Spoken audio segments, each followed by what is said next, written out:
அனைவருக்கும் வணக்கம். என்னோடய பேர் ஆர் ராமநாதன். கடந்த லாஸ்ட்டாக நடந்த சப் இன்ஸ்பெக்டர் எக்ஸாமில் 2023 நான் டிஎஸ்பியாக செலக்ட் ஆகியிருக்கேன். நான் நம்ம TAF IAS அகாடமியில் தான் ரெகுலர் பேட்சில் படித்தேன். நான் ஃபுல்லாக ஸ்கூல் புக்கு தான் எல்லோரும் படிப்பாங்க. நான் டிஃப்ரெண்ட்டாக நம்ம TAF இன்ஸ்டியூட்டோட புக்கு ஃபுல்லாக அது மட்டும்தான் படித்தேன். ரெகுலர் கிளாஸில் நடத்தின எக்ஸாம் டெஸ்ட்டு அந்த எல்லாத்துலேயும் அது மட்டும்தான் படித்தேன். நான் எப்படி படித்தேன்றதை ஷேர் பண்ணிக்கிறேன். ஃபெயிலான எக்ஸாம்லாம் நான் என்ன கற்றுக்கிட்டேன்னா, நம்ம படிக்கணும் அப்படின்னு நினச்சி படிக்காமல் இது ஒரு ஸ்கில்லு.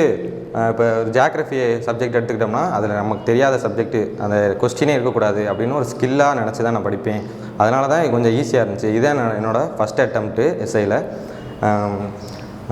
அப்புறம் கடைசியாக இந்த இடத்துல நான் படிக்க ஸ்டார்ட் பண்ணிவிட்டு 6 மாதம் எவ்வளோ இருக்கும். நான் வீட்டுக்கே போகல, இங்கே TAF இன்ஸ்டியூட்லேயே தங்கி தான் படித்தேன். எனக்கு ரொம்ப ஹெல்ப் பண்ண சதீஷ் சார், காளிசவன் சார், ஆகாஷ் சாருக்கு எல்லாத்துக்கும் நன்றி சொல்லிக்கிறேன். தேங்க்யூ.